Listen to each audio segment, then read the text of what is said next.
get you back inside your head before the summer ends and spread a little love. Just for a little fun, I'll make you come back to me before the rise of every sun. Baby, it's meant to be, I know you got a man, but he don't understand. You're gonna be a heartbreaker, you're such a love taker. So just suck me in and you can toss me like a cigarette, 'cause I just wanna be a bad habit, yeah.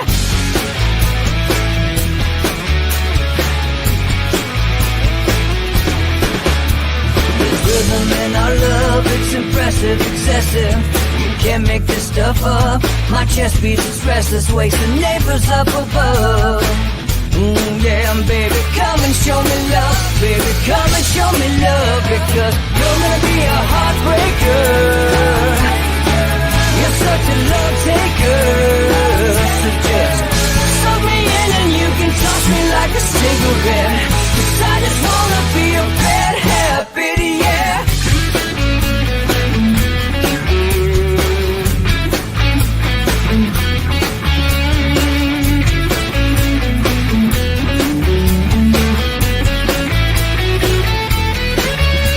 We can get on a plane and take a one-way ride, steal us away to find a place we can hide. It wouldn't take much to disappear for a night, just to give into the need and leave it all behind. 'Cause I know that you know that I know that you want me. You told me, now show me, come blow me away. 'Cause I know that you know that I know that you want me. You told me, now show me, come blow me away. You're gonna be a heartbreaker, you're such a love taker.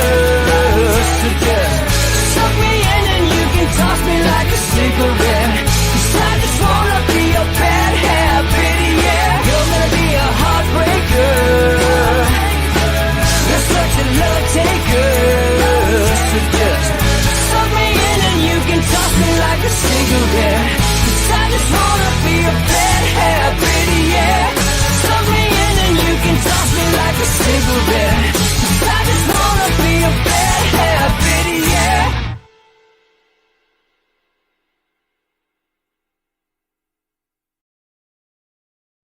Yeah, woo, right?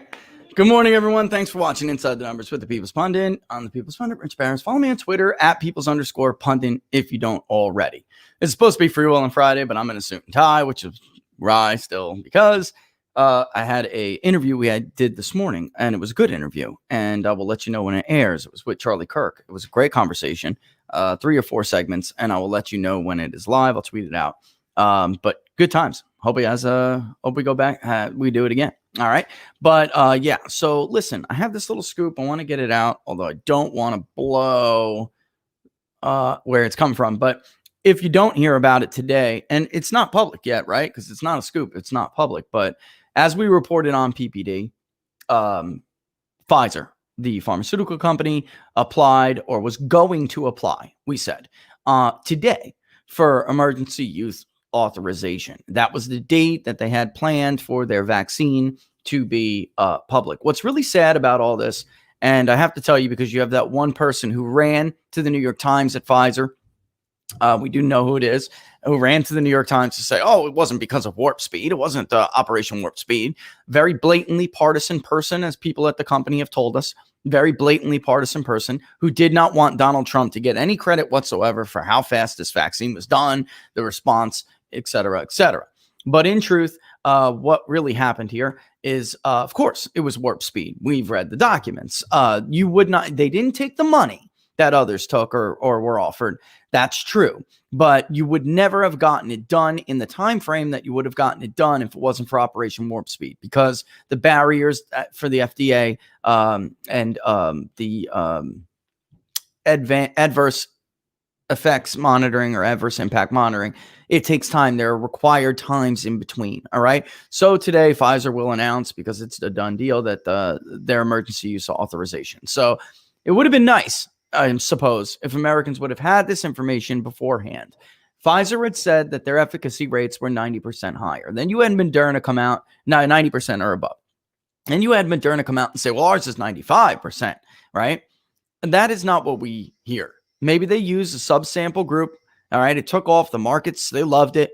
But the fact of the matter is, what we have heard is, and this is from various sources, that the monitoring that they used at the FDA, the adverse impact monitoring or whatever, if I'm even using the correct term, I don't have the damn thing in front of me, but that Pfizer's has a better, their efficacy of Pfizer's vaccine is better. Okay. So it's more effective. All right. So there's a little scoop for the day and you'll hear about it. Right. So we never report. Here's something everyone should know if you're new to watching the show. We never report anything. They're a data journalist site, and I will never let anything go up unless I am dead certain that it is true. If it's unnamed or not attributed, all right. If you read the policy that's even on PPD, we don't believe in crazy numbers of unnamed stories on PPD, unnamed source stories. We just don't believe in it. All right. I will know if I personally know. I mean, I will allow it to be published if I personally know that this is true. All right. And I personally do know. All right. So Pfizer is ahead. They are the leader in the vaccine race. Moderna is Fauci's people, and they're trying to like jump. The truth is, they don't even have the global reach. They don't even have the reach to be a leader in this vaccine race. And putting aside the product, logistically, they can't do it, which is why the Trump administration signed the agreement with Pfizer for distribution. All right. And of course, let me just say this again because it's important. The New York Times was happy to take that story. They're full of crap and they know they're full of crap. Of course, that vaccine was developed under and because of Operation Warp Speed in the time it was developed. End of story. The Trump administration took the barriers down, cut the red tape, whatever you want to call it.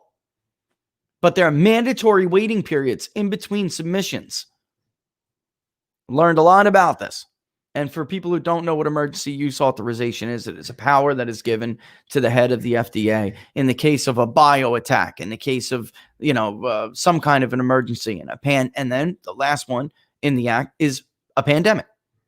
All right. In the event of a pandemic, they can use EUA authority, which is what Pfizer applied for. Okay. So there you have it. So we're going to hear all about this dark winter we're entering. I don't know where you guys are, if you got kids, but the slowing down of, moves to reopen schools. You got kids who missed their whole first year of high school, missed their first year of middle school. There is a vaccine on the way, multiple vaccines on the way. I thought the entire point, Laura, was that we weren't supposed to burden our healthcare system. I didn't know it was to wait until there was no particle of the virus left in the population. That is not what they told us. They told us we didn't want to overburden our healthcare system. We didn't want to crash it. The system couldn't take it. We got to shut down. We got to close schools. What? There's no evidence school closures has ever helped prevent or stop the spread or slow the spread of a SARS-like virus. What? Shut up. Outdoor transmission is nil. Indoor transmission is the highest. Shut up. Not only that, the children recover quicker than Absolute. Let's be real. Of course, you're going to find those obscure anomalies, right? You're going to find the exception to the rule in almost anything. But children not only recover, the risk to our children from this virus is not only is it nil, but they don't carry viral loads high enough to spread it like they spread the flu to adults. Can they give it to an adult? Yeah, sure. Of course they can. But not like they transmit other diseases to adults. And frankly, everybody should have expected that since coronavirus is a SARS virus. Severe acute respiratory syndrome. no worse than That is what they all are like this. There's in truth, there's ways that SARS, this one, COVID-19, right? SARS-CoV-2, right? In ways there's different, it differs from other SARS-like viruses, but not in these, what we're talking about. It doesn't. So we're in November. case rates increasing is almost irrelevant. Is the death rate increasing? Treatments are getting better. And now soon there'll be a vaccine available to people. Sorry, I didn't mean to blow your cover on that, Pfizer. But if you don't want if you don't like it, it can't just be both ways. You can't have a one Trump hating woman run to the New York Times because that's who did it. You can't have her run to the New York Times and paint some bogus narrative that the entire team almost disagrees with. You can't do it. And then not expect other leaks from other sides. Maybe tell the whole story and you won't have to worry about it. Well, it is Freewheeling Friday and I'm catching up on my coffee. You guys like my Dasher mug? Huh? Isn't that cool? I'll tell you what. Family over here is very serious about Hallmark. Okay? And the Hallmark is rolling already. I knew it. I tweeted it the other day. I said, well, I guess it's that time because the calendar was on the refrigerator, right? The countdown to Christmas. But I love Christmas. I love it. You better hold on tight to it. Tell you that. You better hold on tight to it, folks. You better hold on tight to your traditions. You better get ready for the ride. You know what I mean? Because that's going to be a problem soon. All right. Anyway, so yeah, we have this. You like the mug, guys? Isn't it cool? Hold on then. If you guys like the mug so much.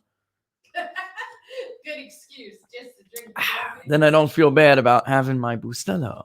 All right. Am I saying that right? Am I butchering that? Cafe Bustelo, Bustelo. What is it? Just let it go. Yeah. Just let it go. Be like Elsa. That's right. Cases, Michael, really don't count.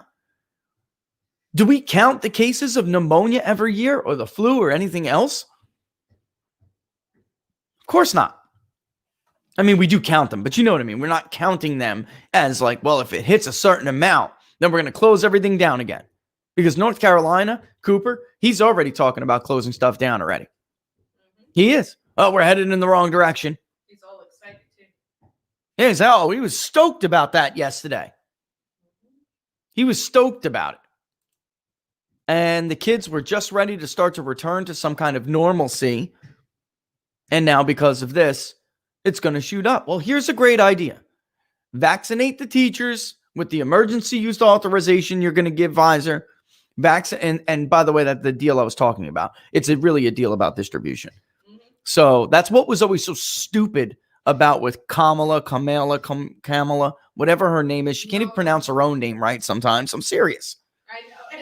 And then she has the nerve, the audacity to that's what was always so stupid about what she said, what Joe Biden said. The president just is going to put the federal government in place to help, distribute it. But the fact of the matter is, it's Pfizer's show.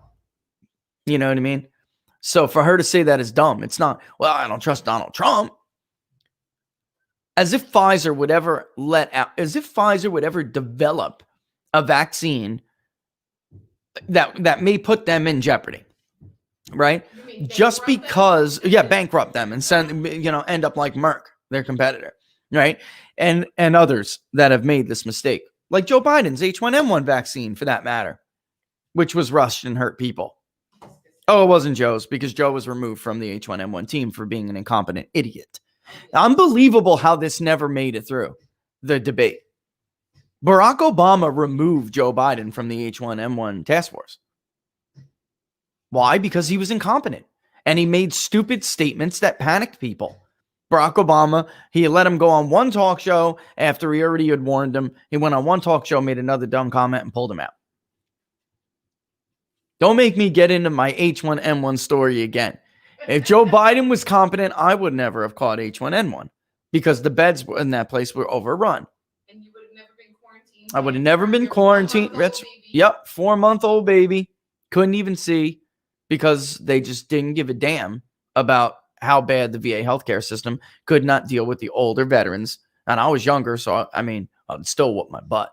It was still serious.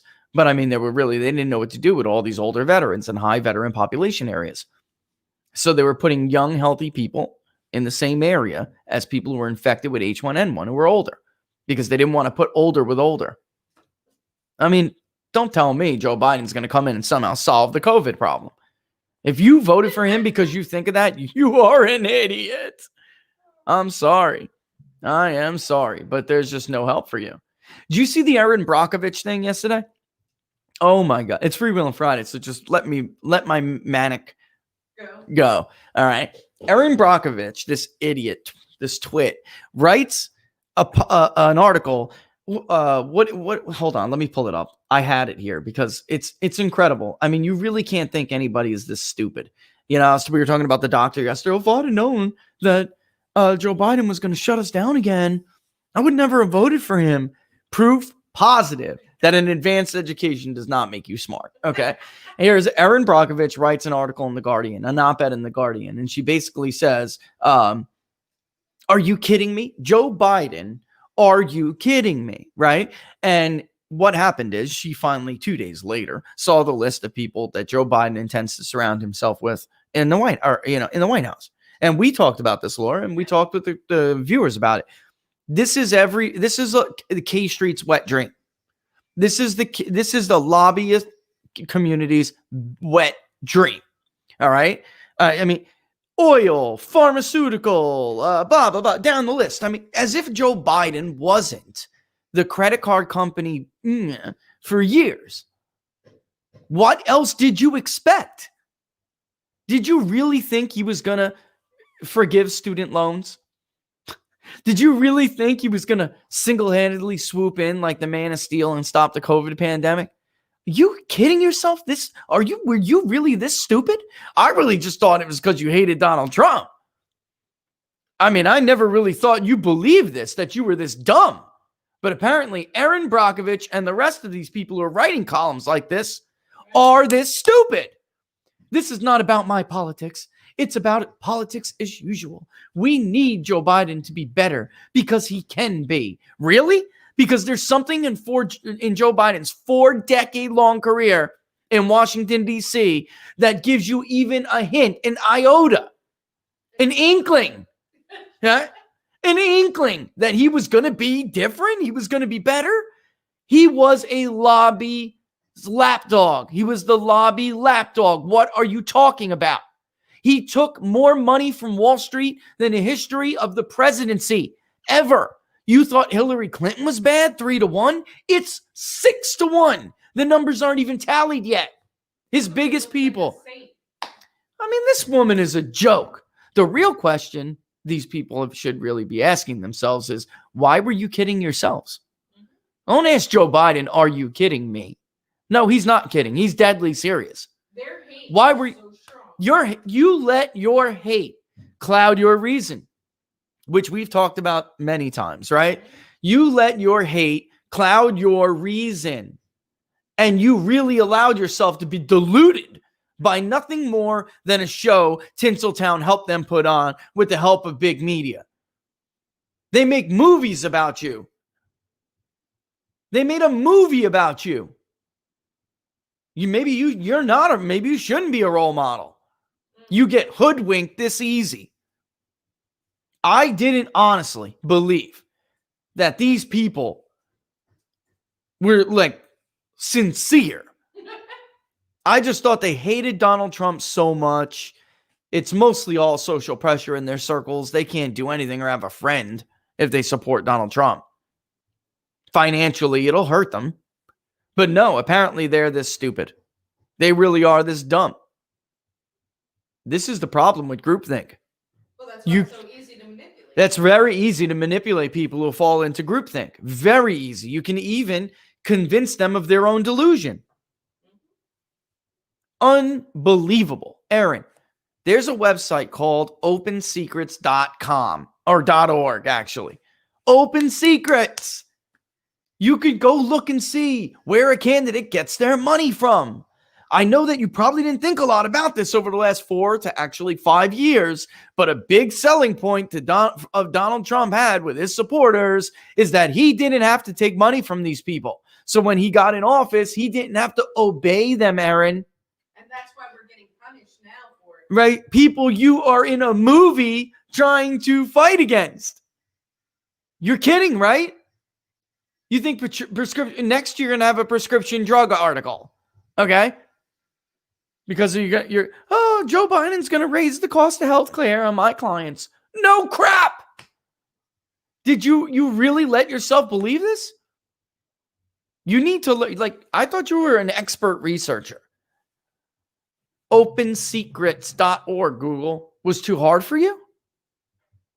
You're supposed to be the one who digs through stacks and stacks of boxes, but you can't even research past CNN and MSNBC? Well, like you did for your clients, dig your own information out. Stop letting CNN and everybody spoon feed you, and maybe you won't look like a completely ridiculous, immature, underdeveloped. Really. You look like a simpleton right now. You look like a simpleton. Go look at who funded Joe Biden's campaign. You thought that he was serious?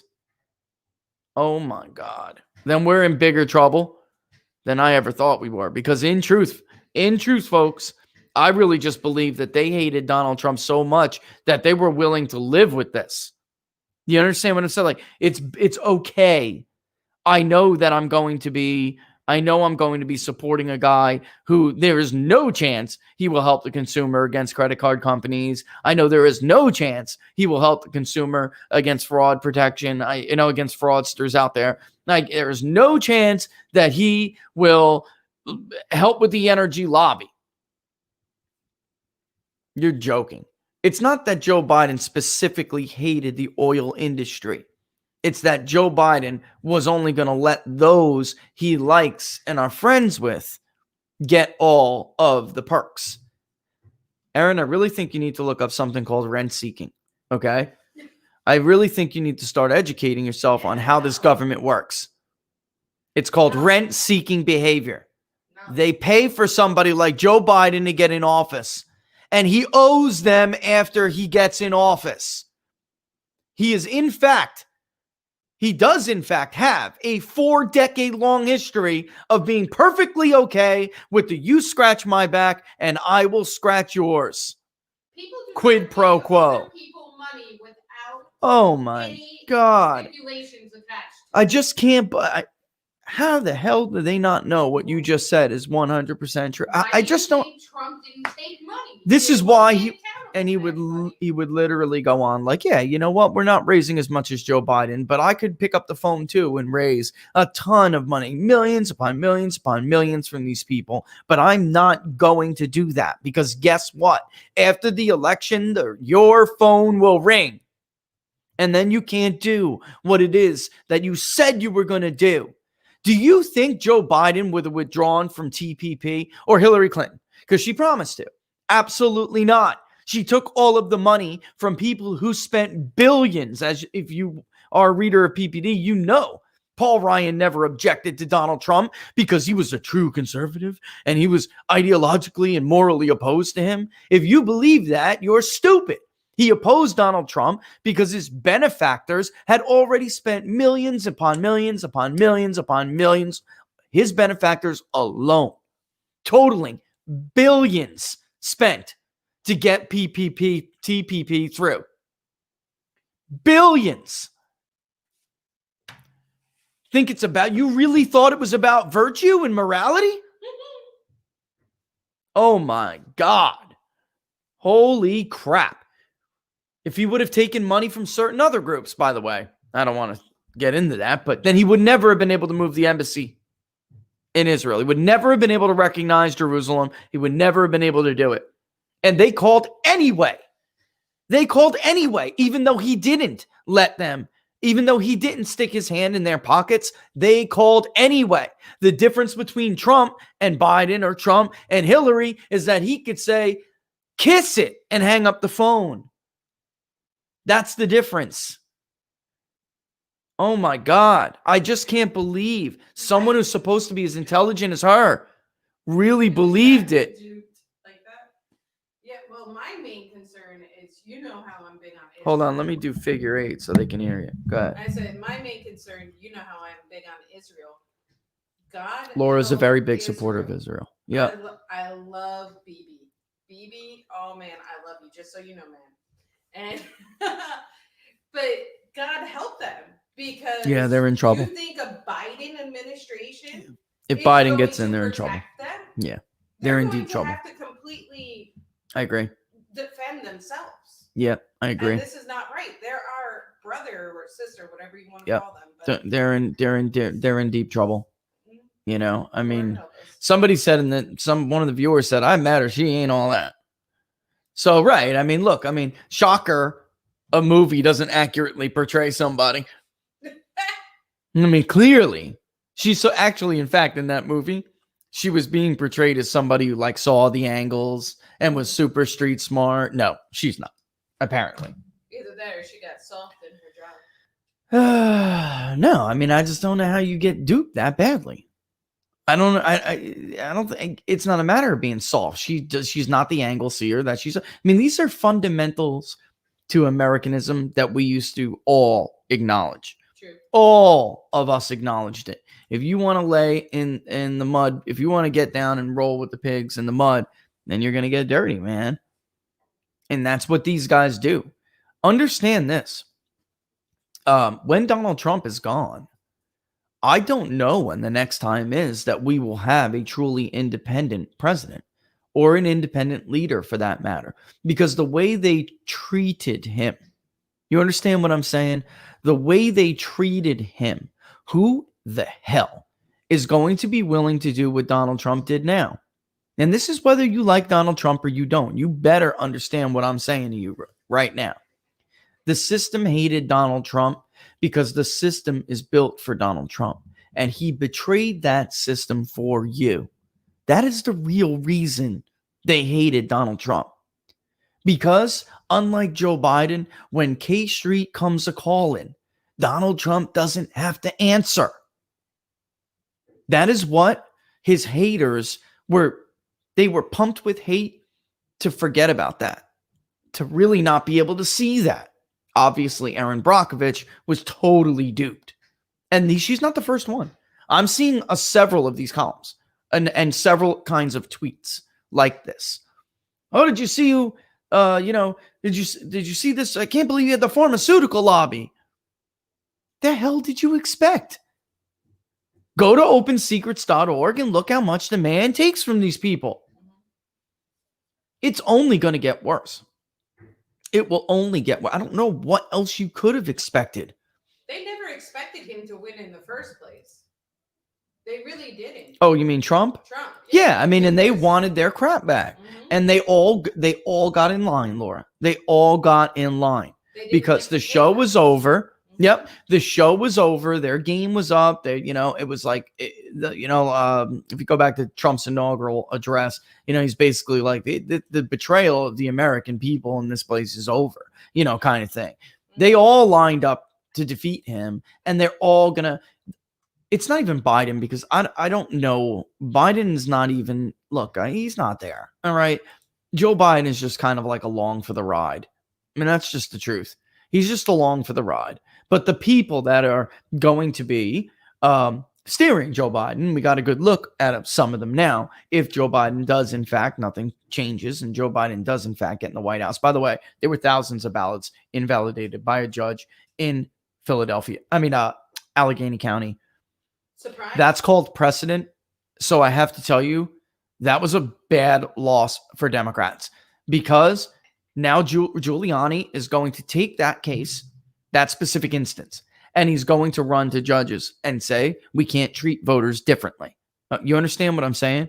That could be, I don't know how many votes that could impact that case, but it's going to impact quite a few. And now Giuliani has something called a precedent where he could say, well, it's not fair. We can't treat these voters differently than those voters. So I know some people want to just kind of sweep that under the rug, but it's you can't. You just can't. All right. But in any event, getting back to it, there are several things that Donald Trump did that because he was free to do it, that you would not see again. And I'm not sure. And when he does eventually depart public life, who else would be willing after what happened to him? Because understand, they leave a nice cushy situation. They do. They leave a nice, cushy situation. They got it made. The system is totally rigged for them. It's rigged against you. And if you are one of those people, even if you don't like it, you're going to look at what happened to Donald Trump and you're going to say, I don't know. I don't know if it's worth it. And in some ways, you really can't blame them, because how do you get repaid for your sacrifice? And it was a sacrifice. You can hate Donald Trump. You can love Donald Trump. But he did not help himself by running for president. No. He even got didn't out. Get paid for this, He didn't guys. take a single paycheck. It went from various government agencies and causes. The Department of Education. And down the line.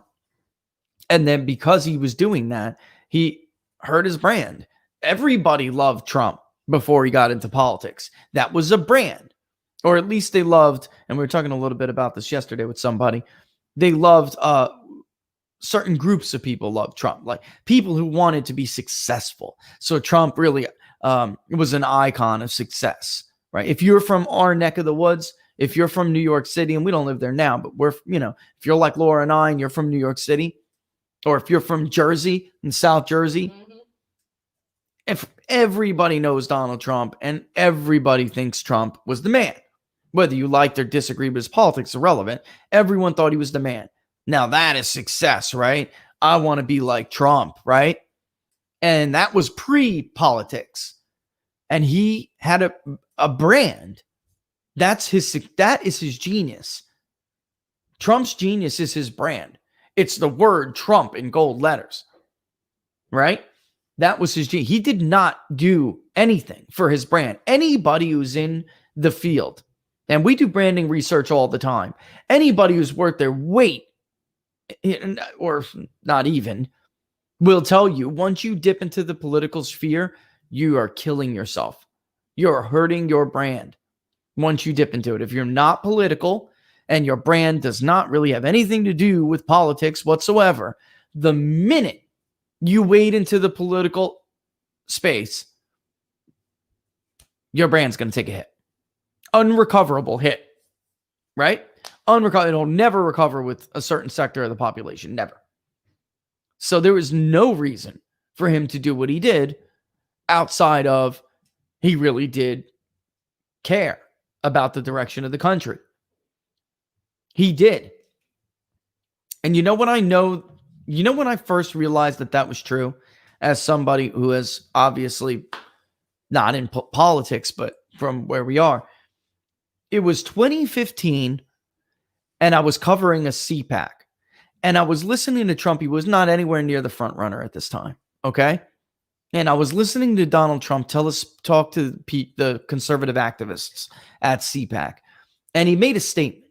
And he said, we just can't get anybody, because he was like, we could win this thing. It's been 2 years, 2 terms of Obama, and the country's going to want something different. He destroyed this country. We are almost done. It's almost over for us. So we can't just pick anybody. It can't be a Mitt Romney. It can't be a Jeb Bush. It can't be somebody who's just going to manage the decline of the country that Barack Obama set in motion. And I remember thinking to myself, that's the headline. That's it right there. We can't just have anybody in the White House like Jeb Bush or something, right? That was it. And he saw it. He retweeted it. And that's when I was like, oh, he's serious, Laura, because that's what he was trying to get the message out. So he saw our headline, and he recognized that we caught, he recognized that we had the headline that he was really trying to convey. So he retweeted it. And that's why I looked at Laura and I'm like, this man is deadly serious. He's going to run for president. When everybody else thought it was a joke, it was very clear up on that stage. What he was saying is, we got to break the cycle. We can't have people getting their pockets stuffed with cash and then get into that office because they can't do anything once they get there. And he was like telling these stories. Believe me, I know. I'm one of the people who stuffed their pockets with cash. These are dirt bags. They will do anything for you if you give them a little bit of money. So I think there's some people who really need to think long and hard about this, because one thing, and I was telling Laura, I think we're going to do a video about it, but there's something I want to get into more in depth on the subject of opioid abuse, right? But that's another great example. He would never have been able to do what he did in the area of opiate abuse and being so hard in these pill mills, right? If he had to bend over for pharma. That's right. And who, you see anybody on his staff from Big Pharma? No. Who's on Joe Biden's staff? Exactly. So you can get used. Maybe they'll develop something else. Maybe they'll develop something else more dangerous than Roxy's. More dangerous than 80s, more dangerous when I'm talking about Oxycontin. Roxy's are not. That Oxycontin is continuous release, right?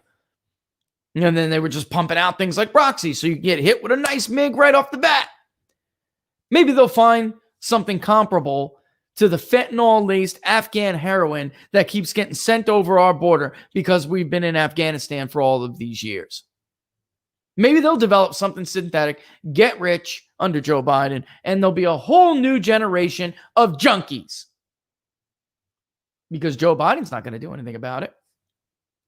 And maybe they'll make it even like a shorter term of effectiveness. Right. That's so you're even a bigger addict. Mm-hmm. At least with Oxycontin, the idea was that it gave you relief throughout the day. Maybe it'll be even a short-term whammy, like Laura's saying, and you could be more of a junkie. Maybe he'll take all of the money like Barack Obama did from the NASA space programs, all of the progress we made there, finding other blue worlds and places to explore, and maybe he'll give it to his buddy he just put on his staff, his friends in the pharma industry to develop something to make your son, make your daughter another junkie. Look at the problem right now with Afghanistan. We're bringing it to Afghanistan. Right now, what is one of their major top concerns? How to stop Trump's troop withdrawal. So Trump wants to end Afghanistan. He wants to end it because Trump knows what we have said and what others have said for years. The only thing being developed in Afghanistan is the military-industrial complex and the opium trade. When we invaded Afghanistan, it was 180 metric tons of opium production exported out of that country. It is now almost 7,000.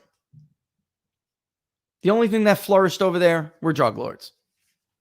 The people who were responsible for 9/11, or at least the people, I know what some of you are going to say, all right? Or at least the people who they tell us were responsible for 9/11. All right, so I said that yesterday, because I'm just like, the Bushes were responsible for 9/11. I'm like, all right, I'm just saying the people, let me qualify that. The people who they tell us is responsible, they're dead or in prison. And in fact, the CIA killed most of them in the first 3 months anyway, in case you guys don't know what happened there in the beginning of the Iraq and the Afghanistan conflict. Rummy wanted a conventional war. Rummy got a conventional war. We didn't need a conventional war. CIA, the Green Berets, were killing everybody just fine on their own. Rummy wanted a war, man. You know? I mean, see, clandestine operations, A-teams, ODAs, that's not real war industry, you know? It's not a whole lot of money to go around with those kind of actions. Yeah, it's not a big fundraising event. So he wants to withdraw the troops. And right now, the Biden incoming team is trying to figure out how to reverse that once they get there. And then they want to tear down the wall. That's going to be fun. Yeah, and for those who say that there was, because I get this all the time, like, oh, he wasn't building a wall. Dude, it's on the Customs and Border Patrol website. You can actually watch the progress of the wall on the website. It's an interactive freaking map. It's awesome. So stupid. But they probably will try to tear that puppy down. Although I don't know if it'll be like one of the first things on his list. I mean, but that may be bluster. It's working. I'll tell you that. It's because with every update that they do to it, they'll give you an update on how many border crossings and apprehensions, the drugs that are pouring. By the way, this year, the drug industry was whacked by that because of the section by Yuma. That's what we were going to do a story on it. I just got, the election comes around, you get tied up. But the area around Yuma and west of Yuma, I guess, was an area where they were saying that this was an area where there was that's where a lot of these drugs were coming through. And when they had that up, it made it difficult, and they're not sure that it's gone forever. They're just saying at this point, we disrupted that part of where the cartels bring the drugs through. We disrupted, made it harder. So they're going to have to dig a tunnel or something. You got to see the tunnels these people dig, the elaborate tunnels. Supported and everything. I mean, oh my God, guys, some of them have tracks. I mean, electricity, full electricity. I mean, it's crazy. And that was all allowed to flourish, just like kind of flourish under the Bush-Obama years. I mean, they just allowed them to build infrastructure underground like they're little termites. Somebody said they'll put doors in the walls. Yeah, just open it up, right? All right, I'm going to take a quick 30-second break. When we come back, I did want to talk more about, and it's kind of Freewheeling Friday. I did want to talk more about what seriously could be this man's legacy. So what I think Trump's legacy, I do believe, and maybe I'll make this a bigger, better show, but I really do believe, and it would have to be on a Friday because people always want to talk about elections and polls, right? I do personally believe that 50, 100 years from now, if Biden doesn't like rape NASA to pay for, you know what I'm saying? Let's say if he even can. Yeah, like if he even would say, right. And it's, of course, I'm not saying that. I'm just, if in the future they do pillage that program, I think Donald Trump would be the most consequential president, space exploration president. Since, I mean, you have JFK, you do have Nixon who said, listen, get her done, right? I want it done by this time. JFK set the challenge. Nixon said, get it done. But since those times, there really has not been a consequential president for space. Trump launched the telescope, the new telescope, the World Finder. He put the plans in motions for a lunar launch pad, right? He made it so we could relay back and forth to Mars in the future. That's the goal. That's so awesome. I don't know. Even I understand landing on the moon was like really incredible and historic because it was like the first step. But there's no doubt this man's achievements will far outshadow what those people did. And I get it. You know, Neil Armstrong, Buzz Aldrin, they're always going to be heroes, folklore heroes, you know. Terraforming? But right, what they're talking about, Laura, is something totally different. They're talking about launching from Earth, going to the moon, having a base. I've showed you the plans. They have plans. They look really cool. All right.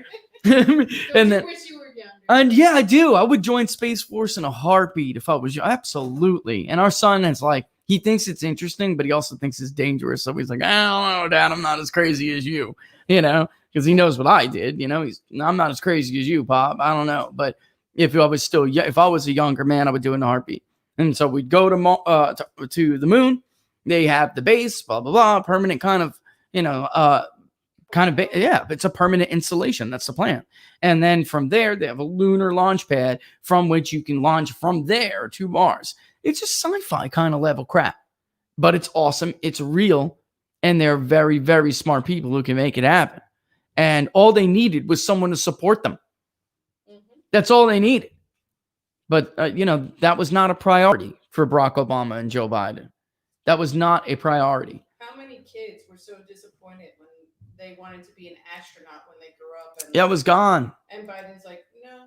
That's it. I mean, it wasn't even a serious program anymore, Laura. Was like, it wasn't even people. By the time that came around, people weren't thinking about that because it wasn't in the national mind anymore. It got pushed to the side for expansion of great society programs, right? And that's really what happened. All right, let's take a quick break, 30 seconds. When we come back, because I just need a drink. When we come back, we'll go over a couple of questions, and then it's Friday, and we'll kick rocks. All right, so give me 30 seconds. Don't forget, guys, subscribe on YouTube. Hit the notification bell. That'll let you know when we're going to go live. Whole bunch of you guys did it yesterday. That was awesome. You went over to Facebook. You liked it. Maybe I wasn't asking correctly last time because all these times before, because yesterday was this big jump. So we would very much appreciate it if you are on Facebook to go over to Facebook and like the page People's Pundit Daily. All right. And then when we get back on to Twitter eventually, you can follow us on Twitter. I don't know what the hell is happening. They're clearly attempting to handicap because they would have just outright removed it if they planned on making it permanent. I don't know. They don't even respond. Laura is still suspended. But no cause, nothing. No reply, nothing. So they're just. I'm sorry. I'm lying. I got a reply that they will reply. Yeah. And that hasn't happened. And Big Data Poll's back up. And I'm back up. But I firmly believe that I'm only back up because I was on Tucker. I really do. It was like an hour, right? It's like an hour. I went on Tucker. We talk. I get off an hour later. I'm back. Big Data Poll's back. I mean, it was actually Big Data Poll came back too without the only one they ever responded to was me. They gave me at least a response, but they never responded to anything else. And then Big Data Poll just came back when I came back after Tucker. So, I mean, it's, is what it is. But, and then of course, the best way to support the show is to subscribe to People's Pundit Daily, which you can do going to ppdnews.us/subscribe. In the video description, and I'm going to check it during this quick 30-second break. In the video description, don't forget to sign up to the newsletter for Inside the Numbers, okay? We live in a crazy censorship-filled world, and eventually it could happen again. So sign up to the newsletter. So if it does, then we'll just stream right to our own Brid platform, and we'll do it on People's Pundit Daily. But I would have to know where, how to get you. So sign up to that. All right. And I'll be back in 30 seconds.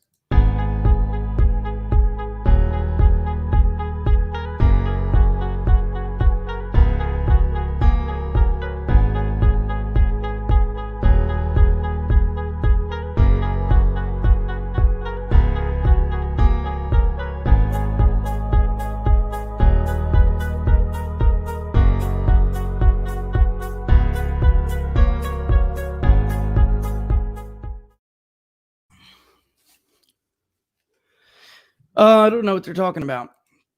What are they saying? What are you guys saying in the chat? Madam Producer, what? Oh, you want me to talk about it? Oh, just tell me what it is. I don't know what they're saying.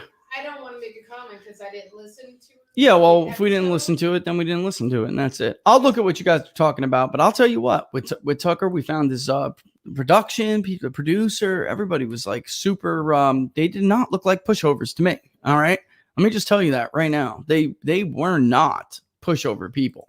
They or at least no, they weren't. That's it. I'm just all right. And so Rich does not think Trump is done. We're just no, and I'm not saying it's over. I'm not saying that at all. I'm just simply saying if people need to understand that whole got on that kick because of Erin Brockovich, and others. She's not alone. I've been seeing this for the last 3 days. Like, what did you expect was going to happen? What did you expect?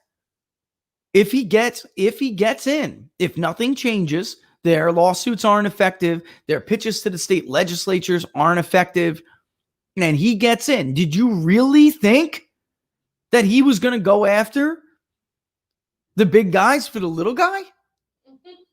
I mean, you're nuts. You had somebody who did that. You spent 4 years fighting against him.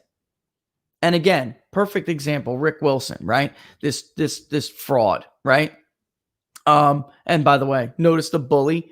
They're bullying all these lawyers who are working for Trump on these lawsuits. Okay. And Barnes, they took aim at because they figured it out. All right. And they took aim at Barnes. And he just goes on. He says, meet the new line of attack from the left. And he goes after this guy who's on Twitter is doing it, right? Because I guess he's like one of their little singing canaries. He finds them. He tweets to show everybody, got one. And then here's the state bar number. Everybody bombard the bar with ethics violation complaints. All Robert said was that we should have signature verification. You can't treat two groups of voters differently. And if you didn't have anything to hide, then you would have let poll watchers in. You would have allowed for signature verification. You would have allowed for oversight, among other things. I mean, this is established legal remedy. Established legal precedent. And this little canary, I got one. Call the state bar in Nevada, right? And he says, meet the new line of attack from the left. Anyone defending at-real Donald Trump right to an honest vote using established legal remedies to ensure the honest vote is now being threatened with frivolous and false ethics complaints by the defaming and doxing left. FYI, it won't work on me. So I grabbed it and I said, here's an attempt. Speaking to Tucker, he had on Harmeet Dillon to talk about exactly this. Here's an attempt to bully Barnes' Law in the exact manner for the exact reasons that Harmeet Dillon spoke to Tucker about last night. Nothing Barnes wrote, Laura, was untrue. Nothing he put in his tweet was untrue. And in fact, he raised ethical concerns from others like Mark and Perkins Coie, right? Surrounding others in political law who played a role in the fake dossier. So what he was saying is that I am defending Donald Trump's right to an honest, free, and fair election. And that warrants an ethics complaint, but laundering money, using your law firm to launder money for your client, their campaign, to pay a shadowy smear firm who in turn hires a foreign former spy to write disinformation is perfectly ethical. I mean, this is the world these people have crafted for themselves. He used his law firm to launder money to evade federal election law. That's why Hillary Clinton used the law firm to pay Fusion GPS, who in turn hired Christopher Steele, who, by the way, the media treated like some kind of honest broker. He's not in MI6 anymore because they thought he was compromised. He got pushed out of MI6. He was the head of the Russia desk for a while. He got pushed out because they thought he was a traitor. You never hear that. That never comes out. So this is who was campaign funds from a Democratic nominee for president goes to her lawyer, who is both her lawyer and the campaign's lawyer. They use those funds, launder them to a smear firm, a professional smear firm who hires that guy to write up crap. And that doesn't warrant an ethics violation or a call to the state bar. But Robert, talking about signature verification, does.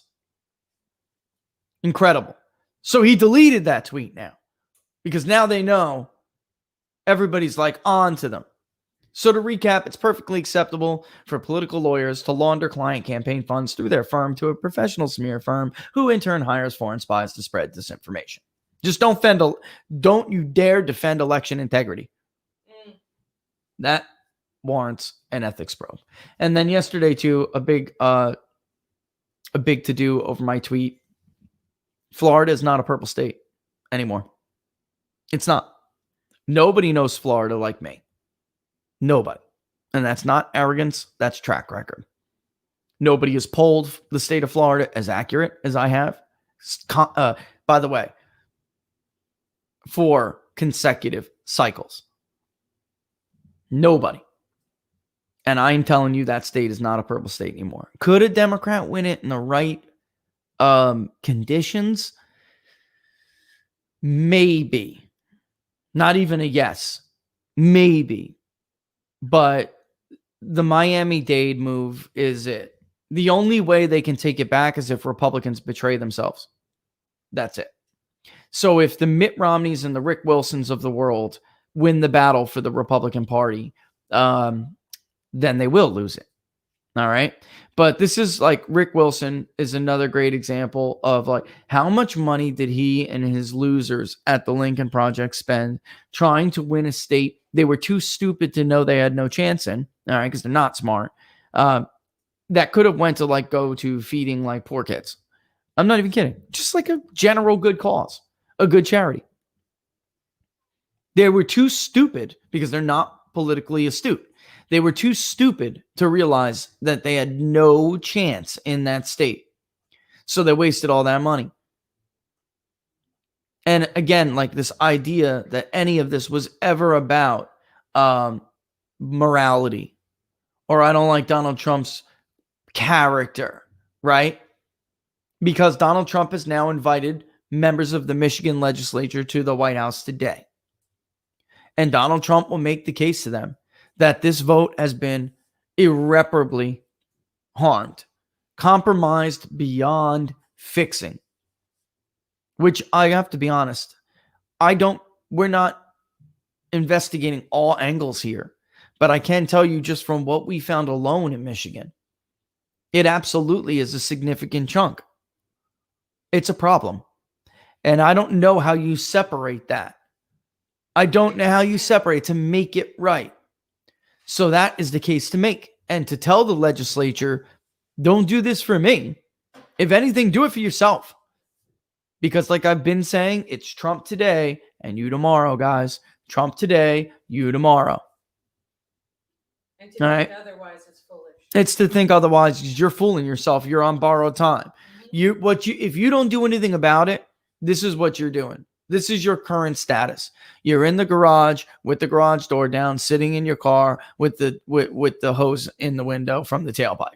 And maybe you're breathing all right now, but it's only a matter of time because you will suffocate. Nobody's coming to hit the garage door opener. They will snuff you out. You can't roll down the windows. You're done. You're on borrowed time. You're on borrowed time. And that's the case to make. I don't know how Trump will make that case today to them. But in response, the Lincoln Project guys, the Slob Conways, the Rick Wilsons, they all start taking to Twitter to say, grab each individual guy, start doxing them, start threatening them, start defaming them, start, pressure them like they did to the Wayne County canvassing board, who knows damn well that vote is not legitimate and should not be certified. They knew that. They knew that in their hearts. They knew it as a matter of fact, which is why they initially denied it. It was only when they were threatened that they reversed themselves. So now they have a pattern here, a playbook that works. And they're going to try to implement that playbook on everybody. But did you just hear what you said? I know. And this is the point. They threatened yes. them. And this is why threatened their families. Yes. Dox their families. Dox their yep. pay, you lose your job. What kind of government is that? What? And the bottom line is here. This is a playbook. If it works once, they will keep doing it. Mm-hmm. And the Rick Wilsons of the world and the rest of these guys, they're supposed to be former Republicans who don't like Donald Trump because of character and morality. And in truth, guys, this was never... Have you ever noticed... And again, I tweeted this yesterday. Have you ever noticed that the very same people who claim that they oppose and they have opposed Donald Trump is because he's a bully with low character, right? You ever notice those guys? Are they themselves bullies with low to no character?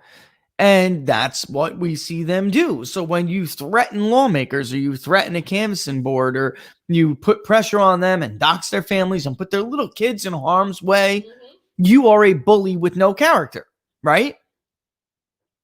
And truth be told, it was never about character. It was never about morality or even policy. Okay? As a matter of as a policy debate. Because of course it is about money and policy, but not policy debate, Laura, right? Like ideology. You can't have a free voice. It was about their irrelevance. It was about their insecurity. And it was about their pockets. And that's all it was ever about. That's it. Power and greed. The Rick Wilsons and the Slob Conways, what they were really worried about was having no place in this game anymore. Having no relevance, having no money, having no clients, having no say, not being able to listen to themselves think and speak and talk anymore, being thought of as irrelevant, not important, not having any influence. I equivalent them to a rabid dog in a corner and a dog catcher in front of him. That rabid dog will do anything and everything to get out of that corner. And if it means to bite you and slowly kill away, just analogy, slowly kill away everything that you love. Yeah. Well, look, we'll do so. Make them famous. Time to make them famous. Time to make them famous. And that's in response to somebody else saying, we are getting all these names. And they're talking amongst themselves. And they're going to get all these names. They're going to tell them where their kids go to. What are you going to do? You're going to tell them where their kids go to school. You're going to tell them where their families work. You're going to put pressure on their jobs to dump them. You're going to blah, blah, blah, blah, blah. This is the playbook because it works, because they got it. It works. And because, unfortunately, there are too many people who haven't had the courage to stand up to it. So they know it works. Could they hurt someone in the process? Who gives a damn? James Hodgkinson fully believed that Donald Trump was a Russian traitor who worked with Vladimir Putin to steal the election in 2016, and he fully believed Elizabeth Warren when she took to the Senate floor and said, if they repeal this health care bill, we Americans will die. So it doesn't really matter. The bully tactics, the smears, the hyperbole, they don't care who they hurt. So James Hodgkinson took his rifle, went to the baseball park, and shot Republicans, including Steve Scalise. They know what they do is dangerous and harmful to others. They don't give a damn. It's really that simple. I mean, they have no character. And the idea that this was ever about character, is a joke, a total joke. All right. It is 12:07. I am absolutely getting word, I guess, that something is going to happen here. So it is what it is. Okay, guys. For the weekend, going to be on the Don Smith Show at 12:30 on. Yes. Report aired on the Benny Report. On Newsmax, on the Benny Report, 6 p.m., right? It's Saturday at 6 p.m. Eastern Standard Time. Benny, on the Benny Report, right? And we talked yesterday about polling, what happened. It was a great interview. So if you can catch it, absolutely catch it. I will tweet it out, of course. They'll be on the Don Smith Show hours before that. 12 p.m. Noon Eastern Standard Time is when it starts. And, we always have our weekly recap at 12:30. We'll talk about everything that's going on with the recounts and the lawsuits and down the line. That presser yesterday, there's something I want to just say about that, because before we bug you out of here, there's something I want to say. The evidence that Rudy put at that press conference, there is really twofold there that what they were saying, right? So first, they were talking about more conventional kind of voter fraud. Or really, it's not voter. People really should stop saying voter fraud. It's election fraud. Voter fraud is when a voter themselves commits a fraud of some kind. Maybe you just moved from Florida to Virginia.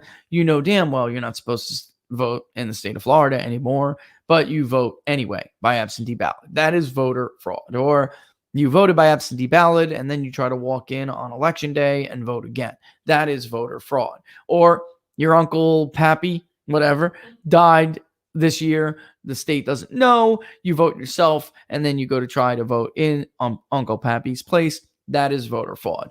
Clark County sends you 6 ballots from everyone who's lived at your address at the last 20 freaking years, and you fill them all in. That is voter fraud. Election fraud is more official driven. Election fraud is more party driven. When you have plans, when you have 6 states, maybe, who knows? I'm just using this as an example. Let's say 6 states had the same plan to count the same late ballots without verification. And then the 6 same poll workers in 6 metro areas decided that we're going to keep out poll watchers and oversight. And we're going to count absentee ballots in the dead of the night and what they're not valid ballots, right? That's election fraud, okay? There really is a difference, and people should stop saying voter fraud, all right? All right, so, and then what else? So basically, yes. Rudy is making the case about more traditional, only on a grander scale, election fraud. And what he is talking about is absolutely not new. Not new. There were just indictments. And Charlie and I were just talking about this. Bernie Sanders should be just as mad as Donald Trump. There are indictments showing, Bernie, that they stuffed the ballot for Hillary Clinton during your primary with her. You should be just as mad as Donald Trump, Bernie. I'm sure they did it to you again this year. I'm sure they did it in Michigan. I'm sure they did it in Pennsylvania. All right? I'm sure they did. So you should be just as angry as Donald Trump. They didn't want you either. And in Michigan, it sounded a lot like what happened in November, which is that, well, we're going to go home. It's a skeleton crew. Well, we have really super fast tabulators, and we'll tabulate them in the morning. All right. And that's what sounded like a whole lot what they did. It was like a dry run or something. Anyway, and then you had the other thing where they focused on Dominion. It was really so like two-part. My personal belief here, folks, you don't have time to develop that Dominion argument. You just don't. You don't. You have a clock. There is a clock here. And I'm not a lawyer, but I agree with Barnes, who is, that you should stick, instead of reinventing the wheel, you should stick to precedent and what has worked in the past. All right. And the evidence that he put forward is enough to convict somebody in a criminal trial in a court of law. People get convicted over witness testimony every day. People are sitting on death row right now because of witness testimony alone. And some schmuck, by the way, is like, well, never convicted anybody of an affidavit. All right, tool. All right. Affidavits are sworn testimony under oath. If the court chooses to accept them, which is what Rudy's team wants to do, bring it to a court, have them accepted, and then actually take testimony on the stand. A witness on the stand gives testimony under oath. Eyewitness testimony, people testimony on the stand convict people every day. So the evidence that Rudy presented is in fact evidence. Well, you may not want to believe it, but it is in fact evidence. And in any other situation, it would be good enough evidence to convict somebody of a felony and send them away for years. But the media want you to believe that it's not credible enough to warrant an investigation into election fraud. It's nuts. That specific affidavit, by the way, from the worker herself, a employee of the city in Detroit or county of Wayne. I mean, she may be a county employee. Said she was trained to cheat. If that's not evidence, then there's no such thing. There's no such thing. All right, so I'm going to leave it with that. I don't know what you're saying. I can't really hear you. All right, so that's just not good enough. I mean, huh? Oh, well, when you private message me, yeah, sure. Let's answer a couple. Let's do that. Yeah, all right. let's do that. Laura's like, questions. All right, I'm out. You got Laura.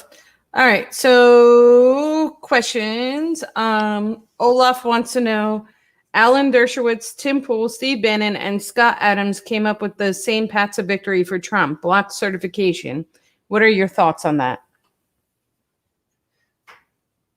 Just stay there, okay? Okay, I'll stay here. All right, so that is what I basically said. That's the only path, Laura. That's the only path.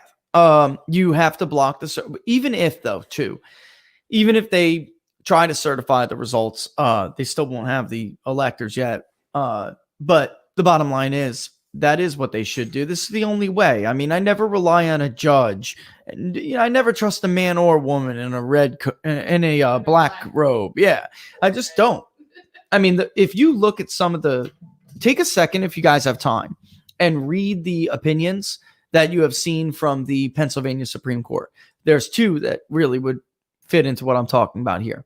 The one the other day, and then the one that was the initial opinion that even granted these election officials the power to unilaterally change these rules when it's in the Constitution that the legislature has the sole power to do so.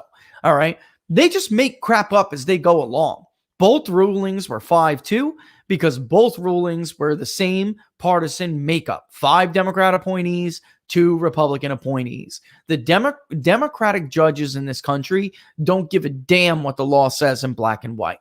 And we see this throughout the 4 years of this man's presidency. He issued executive order after executive order that the Supreme Court had to call multiple times squarely within the scope of presidential authority. But that didn't stop hacks in Hawaii. That didn't stop hacks in New York. That didn't stop hacks in Massachusetts. That didn't stop hacks in California. They don't care what the letter of the law says. So I don't know how you ask them for remedy in a state like Pennsylvania. You got to just kind of go through the motions to get to the Supreme Court, who even there I don't trust. And Amy Coney Barrett already showed her hand on that one. Barnes was right about her. You need to take it to the legislators, who, by the way, are Republican. And you need to tell them you're giving up your authority. They ran roughshod over you. They pissed on election integrity. When you're the ones with sole authority to enact laws. And if you let it stand now, again, it is Trump today and it is you tomorrow. So first they end round, circumvented you. Now they'll just go over you and through you. You will be next. You will be next.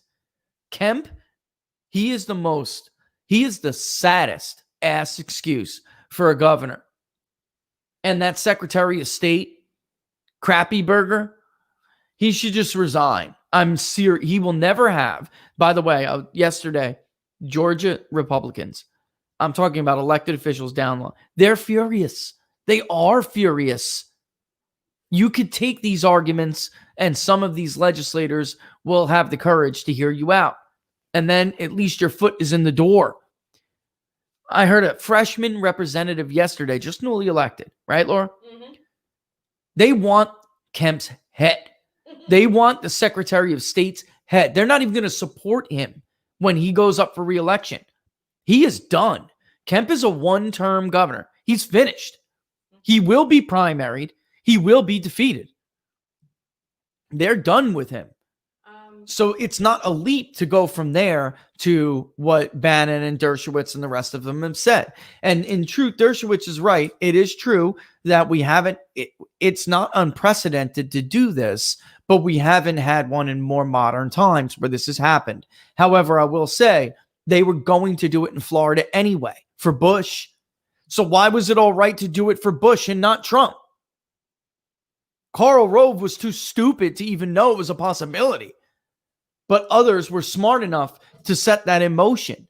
And the Florida legislature, had Al Gore found another 600 votes, it wasn't going to work anyway because the Florida legislature was just going to declare it a fraud. And they were going to send their own electors for George W. Bush. All right, Jonathan. Oh, wait. There we go. Jonathan wants to know, what are your thoughts on Georgia's certifying today? It was supposed to be yesterday. I told you to expect it. It was, in fact, supposed to be yesterday. But again, in another example of how this is just totally mayhem, it's just a chaotic situation. And for Crappy Burger to pretend that he could actually, stand up there and say, I have total confidence in this vote. He is lying to you. He is lying to the people of Georgia. He has no idea. And it doesn't matter anyway, because I'm talking about elected officials in Georgia, Republican elected officials, don't give a damn what they are an administration without any friends right now. That is the situation that Kemp and his allies have found themselves in. They're done.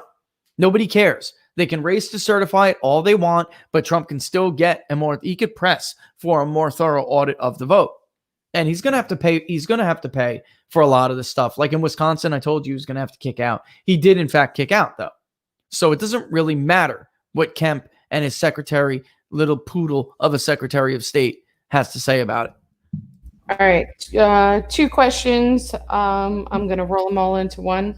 So somebody wants to know, let's see. Did you see Justin Hart's Twitter that the president retweeted? And Victor Pena wants to know, do you have a list of recommended books that can guide people? Just as a follow-up real quick on voter fraud or on what? Books on what is one of like what you recommend. Like I would recommend so people Oops. I switched your thing. I thought you were But you know what I mean. Yeah, I think Laura's right on the money there. The Crisis in Leviathan is a must-read book. Okay, it's a must-read book. And then the oh man, start with the. It's a heavy read. Start with the Crisis in Leviathan. Then on the other one, because this is what a point I'm trying to make with early voting. It really matters. They use Crisis to to expand things that they can never get at the ballot box. All right. So voters would never approve mass mail-in voting. That would go down in flames. And I think our polling suggested that.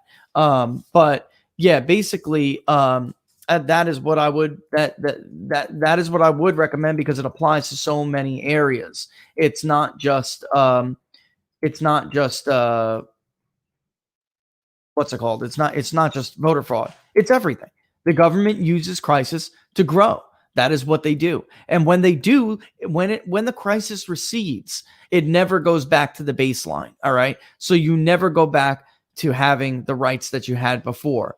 And they use 9/11, right, to enact the Patriot Act. It got rolled back a little bit, but we still expanded vastly. We still expanded the Foreign Intelligence Surveillance Act, the powers in the Foreign Intelligence Surveillance Act. It's never going to go back. Or at least that's what he would argue. Robert Higgs would argue that it's never going to go back to to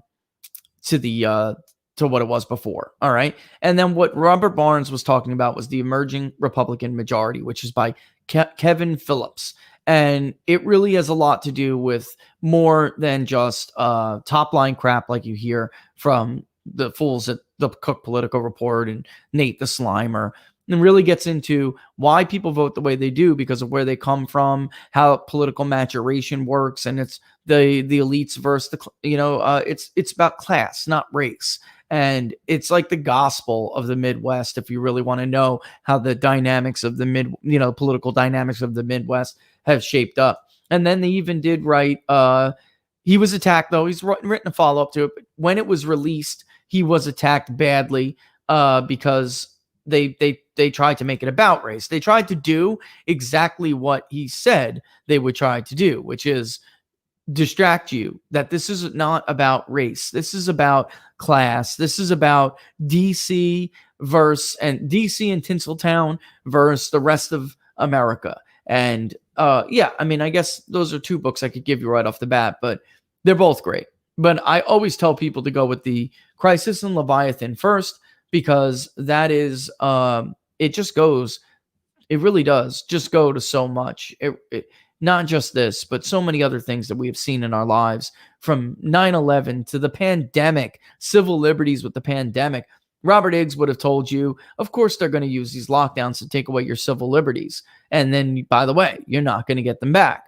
Or at least whatever rolls back will not roll back to what you remember. It will not roll back to the time that you remember. You will not have the liberties that you had before. They'll be diluted. It'll be watered down. And it really applies to everything. All right. So I would definitely, and I always do, I quoted it in my own book because it's a seminal work. It really is. If you're more into coalitions, because Higgs is more from coming at it from an economist's point of view, the growth of government, as measured as an economist would measure it as a percentage of GDP, right? So he's a little bit wonky. You would expect he would be more wonky. And Phillips comes at it more is a totally different topic, and he's coming at it from talking about the topics of political coalitions and how they evolved. That's why I don't believe in red walls or blue walls, though, because the truth is the only thing that you can count on being consistent about coalitions in politics is that they consistently evolve. They consistently evolve. And there really was no such thing as a blue wall in the Midwest. It was just a matter of rational policy arguments, how it shifts. Democrats at one time, they were making that case to those voters. It takes time to beat down that ancestral connection, but it can be done and is done every year. All right. And it's interesting, but it's totally different topic. You should know both. As far as the Justin Hart tweet, I have seen this stuff before. What they will tell you is that this is how they're going to go at these statisticians who are doing this. All right. What they'll tell you is there are different categories of votes. And you can't see me. Let me bring. There we go. What they're going to tell you is that there are different categories of votes, okay? And that those votes have their own breaks or splits, and that those votes weren't counted until that time at night. There is a problem with that argument, and that is we had some of the early vote, the absentee ballot voting beforehand. And there's also another problem with it. Every state reported to us how many absentee ballot requests were made and how many early votes total were cast. In a state like Pennsylvania, which Hart was talking about, I believe, or no, he may be talking about Michigan, but it doesn't work. It doesn't apply because Wisconsin doesn't really have the same kind of absentee ballot voting as Michigan, for instance, right? And Pennsylvania was in-person absentee. It was very weird, right? So what they're trying to say is that we had these many votes. We didn't know we had this many more. But you still can't hold us accountable for these 95% dumps because this category of vote just went heavily for Joe Biden. That's what they're going to try to say. Again, the problem with that is twofold. One, we had some of that vote in the same geographic areas, and they did not break like that. All right, that's number one. And number two, we have other states where they weren't allowed the endless trickle, and they had to follow the deadlines. And everywhere we had election integrity laws preserved, we saw the early vote. It did favor Biden by various degrees, but the president's election day margin was enough to overcome it. That happened everywhere we had election integrity. And everywhere we did not, or we see that pattern. Whether or not they, you have to give them the benefit of the doubt and not say they were able to get away with it. We see that pattern. Those 6 states, we see the pattern. The rest of the country, we did not. We got the early vote in North Carolina. It was supposed to favor Biden by 40 points in the polling, right? Because they want to point to the polling too. Everybody knew Biden would have this lead. In truth, Biden did not have the lead in those votes that we got initially. He did not have that lead. It were only those ballots that were obtained later and counted later in which he had that kind of a lead. Or bigger, actually, bigger than even some of the polling suggested. North Carolina is a great example. His lead was not 35 points. New York Times, they were showing ridiculous leads. It didn't happen. When we got the early votes statewide, in total, it was 12 points. And then the president's election day margin swamped it. That's what happened everywhere we had voter integrity, election integrity. Everywhere we did not, the never-ending trickle just kept coming and coming and coming. The margins were bigger and bigger and bigger. It's not the way we do things in the past. It's not. And no, it's not plausible to me. I'm allowed to have my own opinion. Till the day I die, nobody's going to convince me that I was not right in Pennsylvania. Nobody's going to convince me. Erie County probably would not have gone for Joe Biden if the Postal Service wasn't backdating ballots and if the ballots weren't allowed to trickle in days and days and days after. If Biden was going to win Pennsylvania like that, Bucks County should be 10 points, but it's not. In fact, Bucks County would have been Trump plus 2 or 3 if it wasn't for the days and days and days after ballots received after that 8 p.m. deadline. And also, by the way, we were told flatly by Philadelphia they didn't have that many votes. That in total, here's how many ballot requests we had, here's how many were returned, and this is what we have on election day so far. And right before the bell rang, folks, it totaled less than 700,000 votes. That's it. So, and that made sense to us. Not that's it. I mean, it's a lot of votes, but that made sense to us because that was roughly Hillary. It's comparable to Hillary. It's comparable to Obama's, comparable. Biden will probably get 580. Trump will probably get 110, 115. And the margin was bigger for Trump in that first wave of early vote that was counted. It was bigger for Donald Trump. He was doing much better in Philadelphia than he had done in 2016. The only reason why he was drugged down the way he was because of the ballots that were counted later. That's what drug them down. And that required the 95.5 brakes. That's just the reality of it.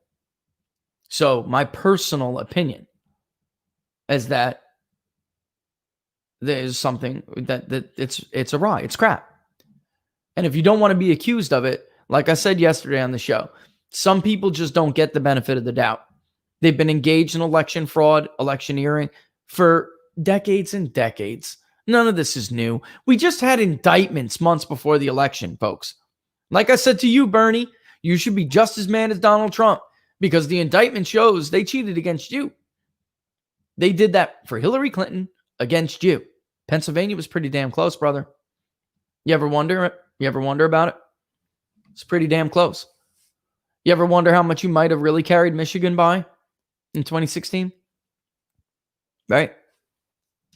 I mean, they're indictments. They're not to be, and not just indictments. They are convictions now. They had a cooperating witness. He spoke about 3 election cycles. He himself had the corruption of election judges. Judges. He got paid thousands of dollars to bribe these judges. And these poll workers did things that you very similar to what you're hearing about now, only on a much, much bigger scale. And it's called vote ringing. Those are not real ballots. They're ballots that were fabricated. That is what the indictment says. So you don't get the benefit of the doubt when you decide to start trying to count votes at 4 a.m. that break on unreasonable margins. You don't get the benefit of the doubt. You should have been with your history. If you wanted people to trust you, then you should have been open. You should have been transparent. But instead, you were not. You kicked everybody out. You said you weren't going to count till the next day. You drove around the block a few times, and then you came back and started bringing in boxes without allowing anybody to see. Who the hell would believe? You'd have to be a fool to believe that. In truth, folks, what they did this time around, they've always done. They've just never had the rules, the moratoriums on the election integrity laws that we have had in place for years. So they had more time to do it, and they had more time to do it, a larger opportunity of votes to electioneer.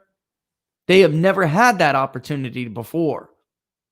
It's 8 o'clock, you're done, that's it. How many ballots do you have? And still they would try. You know it. There's another 30,000 over here. This time it wasn't 30. It's another 75, another 150 in these big chunks. It's not believable. It's never going to be believable to me, especially since it's very easy to go into the voter file and see, oh, these people definitely should not have voted. How many people didn't vote? And this is the hard part. You would literally have to pull the legitimate records and start calling people that are on that list. Like Matt is doing. And by the way, how many people just from pulling small subsamples? We do that on purpose because you don't have time to go through 200,000, 300,000 records. So you pull a random subsample and you call people off that subsample. Hi, I'm so-and-so. I'm investigating election irregularities. I just want to confirm that you indeed did request an absentee ballot. You cast that ballot at such and such precinct, blah, blah, blah. And it's either a yes or no. Look at how many no's Matt found with that small little sample. That is simply not okay. And if you pull it from a random sample like that and you find that many, then what that tells you, the statistical likelihood that it's systemic and much more broad-based is a certainty, near certainty. So there you have it. All right. I hope that answers as much of your questions as I can. All right. It is 12:35. I guess it's time to go back to work. I always have fun with you guys, and I got to go back to work. All right. But don't forget to, before you do, if you didn't already, subscribe to the YouTube channel, hit that notification bell to let you know when we're going to go live. All right. Of course, if you're on Facebook, we'd very much appreciate you going over to Facebook and liking the page, People's Pundit Daily. A lot did it yesterday. So I guess stressing it helps. But yeah, we very much appreciate that. And then, of course, the best way to support the show is to support People's Pundit Daily, which is now suspended from Twitter and hopefully will be back soon. But you can do so by going to ppdnews.us/subscribe. ppdnews.us/subscribe. You see a lot more of the economic indicators now that result reporting is slowing down. You'll see a lot more economic indicators like you are. And we got a bunch of cool stuff coming out this weekend. And we will also have live results for the Georgia election runoffs, the 2 Georgia special election runoffs, whatever you want to call them. All right. And get some data for your dollar. Right. And we're going to be also spending the weekend trying to get this right. I mean, Laura's going to have some really cool tools. Can I show them? What? Can I show them real quick before we go? Oh, So we're moving to this thing. We're moving to this other system, as you know, which we've been testing. And I may even tell you guys, hey, some of you guys want to help us test, Oh, yeah, we're going to be testing and we'll be live. But so when you we might see us. Yeah, you may see us testing live. And I'm sure some of you wouldn't even mind doing it, right? But when I tell you we take what you give to People's Pundit Daily and dump it back into the show, I'm not kidding, right? So the software, what's the best, right? And then Laura, so we can transition in between things so much easier and better. Look at this tweet deck or this stream deck, right? It's got a stand, right? And then it pops off, right? And she can walk around with it and look at the screen on the show and then say, look, I want to run video. Clip 1, go. Biden, clip 2, go. Like somebody just said, did you see what Trump retweeted? Trump's tweet stream is right in this button. I don't know. Let's look up Donald Trump's tweet stream. I mean, we could have done that. It's going to be dope. I can't wait. She's so excited. All right. It's going to be cool. But like I told you, that is what we do. We dump it back in, guys. We do. And we try to take the growth rate and transform it into the growth rate of, the improvement of the show. Right. So it's very much appreciated. 123% growth, People's Pundit Daily. This month, and it's not over. This month is not over, so it's awesome. It's really awesome, and we appreciate it. We really do. What's the name one of thing. the newsletter they said? Yeah, the name of the newsletter is the Inside the Numbers newsletter. If you go to peoplespunditdaily.com/newsletters, you're going to get a bunch of them. The Daily Pundit or the Morning Pundit. There's a couple of them. You don't have to select them all. Just select the Inside the Numbers one. I'm getting a lot of emails from people saying, hey, I'm not getting the newsletters yet. Yeah, we're building them up. We used to send them out every morning. We're going to start returning to doing that soon, but we didn't and won't like bombarding you with a whole bunch of emails. The Morning Pundit is a Morning Pundit, right? So when we start to go back to it, basically it'll be a refresher from the previous day. Did you see these economic indicators? Did you see this op-ed column? Whatever it may be. And then the Inside the Numbers list, that's for this show. So that's for if, I'm not even going to say it out loud, but something happens and we have to move everything back to the website, then I could at least communicate with you. And in the future, when we start to do those little short clips that I was telling you about, we'll let you know about those clips because it's not really about live audience with those clips. It's about getting as many educational views as we can. So it wouldn't matter if you missed a 2-minute clip live about sampling errors or something. And then we may email out and say, hey, did you see Rich's video on different data collection modes, a real brief synopsis, or what is a sampling error? Really brief synopsis, right? Kind of thing. And that's what we're going to use that for. You won't be bombarded with a bunch of spammy like emails. It's just not going to happen. All right. Keep an eye out for that Pfizer story. If it's not out yet, it's coming out. All right. Because somebody eventually is going to report on it. Maybe we will ourselves. But like I said, it would have been nice if everyone was privy to the progress of these vaccine development teams before the election, but they didn't want you to know about it. And that's sad, but reality. Everyone have a great weekend. Don't forget Don Smith show at noon Eastern Standard Time. I'll be on at 12:30, but tune in to Don. He's always got great shows. If you got the time at 12, pop in at 12. The Benny Report on Newsmax, Saturday at 6 p.m. Eastern Standard Time. He's doing a whole special about how pollsters suck. Why do they suck? And we had a great segment. You're going to love it. You really will love it. So check out Benny Report on Newsmax. All right. And then I'll let you know when the Kirk interview goes up, because that was a great interview. What's up? Paper that I sent to you? Right here. And the paper. Oh, when is What Are the Odds coming back? Well, when Barnes can stop crisscrossing the country trying to get the right arguments on the right desks. I mean, that's what he's doing. I agree with his strategy on this, which is don't reinvent the wheel. So I'll let you guys know. But right now, it's a little hard for him to do it with everything he's got going on. All right. And he's not home. I mean, he hasn't been home in a while. I don't know. But we'll be back. We just have to wait for everything to kind of settle down, I guess. All right. But have a safe and happy weekend. Safe weekend. Maybe do what we're doing. Put up some Christmas decorations. This is the first year here. So we're going to go cray, right? We're basically skipping Thanksgiving. Yeah, we'll take pictures too. It'll be cool. All right. But we're going to start, because we don't have a lot of time to dedicate to it each day. We're just going to start early. Maybe you should think about doing that too. It'd be fun. Take your mind off it for a little bit if you can, and get out of the space. Yeah. Try to enjoy yourself and your families. That's probably good advice, right? All right, guys. See you tomorrow on the Don Smith Show. All the best. Love you all.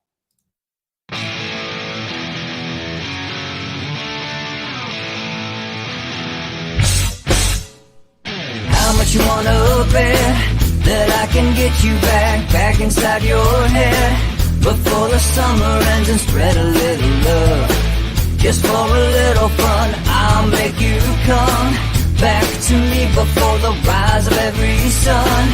Baby, it's meant to be. I know you got a man, but he don't understand. You're gonna be a heartbreaker. You're such a love taker. So just suck me in and you can toss me like a cigarette. 'Cause I just wanna be a bad habit, yeah.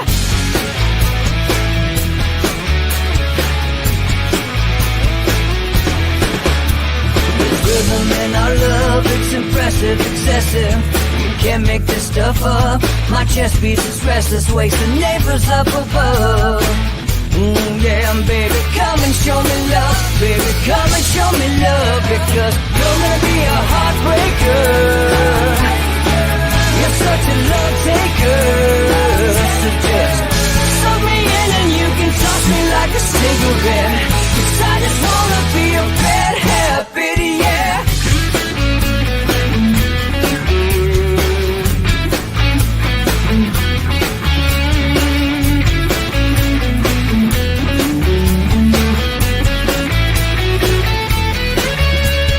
Get on a plane and take a one-way ride. Steal us away to find a place we can hide. It wouldn't take much to spear for a night, just to give in to the need and leave it all behind. 'Cause I know that you know that I know that you want me. You told me, now show me, come blow me away. 'Cause I know that you know that I know that you want me. You told me, now show me, come blow me away. You're gonna be a heartbreaker.